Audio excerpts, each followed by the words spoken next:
Go ahead and get started. I'm going to not talk in the mic.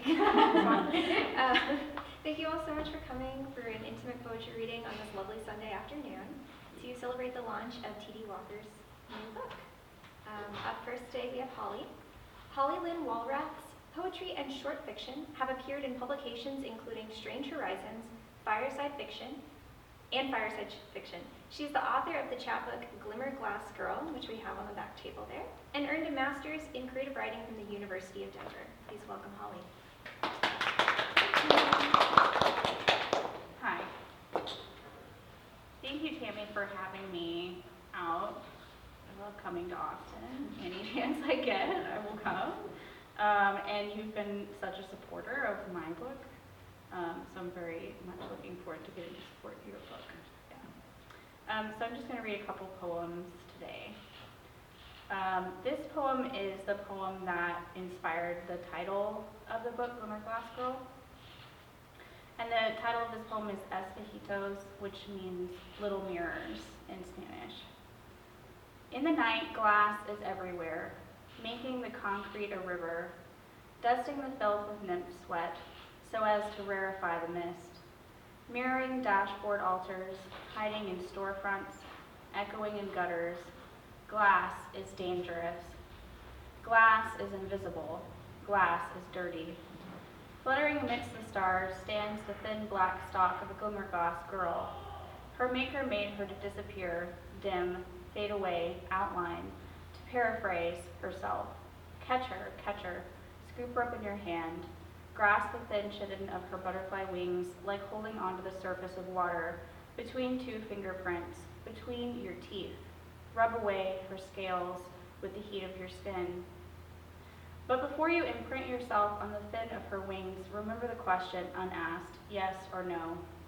Burn it into your retinas, tattoo it on your cheeks, tuck it into your manly smile. Learn how to ask so that she can say no. You may be unfamiliar with this answer, no. But remember the properties of glass, for her ghost may follow you in the mirrors forever, in store windows forever, in the glint of your razor blade. No, forever, no.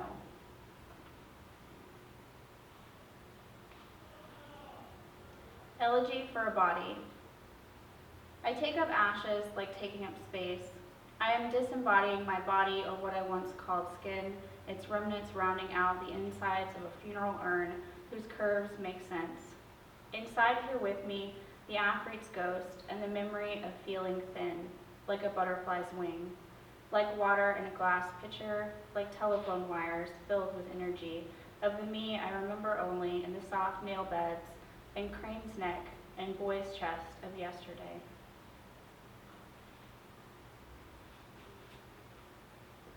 This one is inspired by my grandmother, who had this like very massive, old vintage kind of blue Cadillac, and I remember kind of like driving around with her, and like it just makes me think of her. Blue Cadillac. Oh, the way you sat in the drive, taking it all up. I climbed into your cool interior, sliding across the widest, darkest navy seats, spread beyond me, beyond my vision. They seemed to expand and dissolve into a bright light on the driver's side. We drove through endless lanes of white picket fences, long green lawns, the Texas sun staccato in the trees, and it may be that I wore an Easter Sunday dress, all laced in white, and bows on my tights, or white slumping socks above black buckle shoes shining with polish. And in the heat of a Texas summer, how you could swallow me up in your blue, dusty smell, that sweet, sweet tobacco tucked into the glove compartment beside a lady's silver lighter. For the sun merely seemed to enclose you, a line of gold light above the leather dash. But the very roundness of you, round seats and silver knobs and panels like porthole windows into another time, but mostly the round, stitched leather steering wheel, which was surely made for white driving gloves. And somehow, in this memory of you, your massive lines, like some primordial behemoth long since dead and buried in ice, the very blueness of you, I may have remembered myself another classic beauty.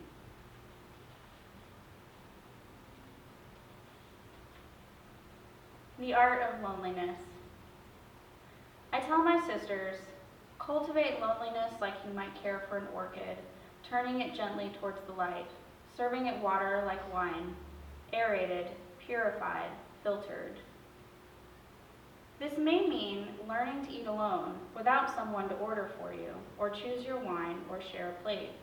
You may learn to eat an entire serving alone, at peace, smugly. This may mean learning to watch a movie alone, no one to hold your hand, or interject with a kiss, or whisper in your ear. You may learn to guard peace, taking in each word, moment, image. This may mean learning to live alone, without anyone to cook for or clean up after or hold close at night in darkness. You may learn to sleep through the night, warmed by the thought of your own existence. In all its exquisite, shuddering beauty, loneliness can fester, wounded, and eat up your heart, leaving only a dark grotto, etched with predators. Give loneliness its due time, letting it blossom out until it becomes unruly. Then rein it back in. Okay, I'll do one more. And I think I pretty much wrote this when I was at UT Austin. It's a very old poem, which is weird. Like, it's weird reading something that I wrote, like, many, many moons ago. Airy. Our bones hollow fingertips into feather pinions tinged with gold. We hide in silver linings, quills, lying down cotton scrapbook nests, and sinews mold the quiet mess of a body of light, the light of a body. We soar into flare, burn brighter, burn a hole with a lighter, and view us in it. The walls, built of sheaves of words, cleaved from books penned by a sister's hand, tiny and sweet serif finite sand poured over the dead, dry ink. We remnants of light, like sunbeam hoops, petals pressed into walls like men's mouths, men who pick up our light, pop it in, lick greasy fingers, brush our snow, small and precious, off their charcoal suits.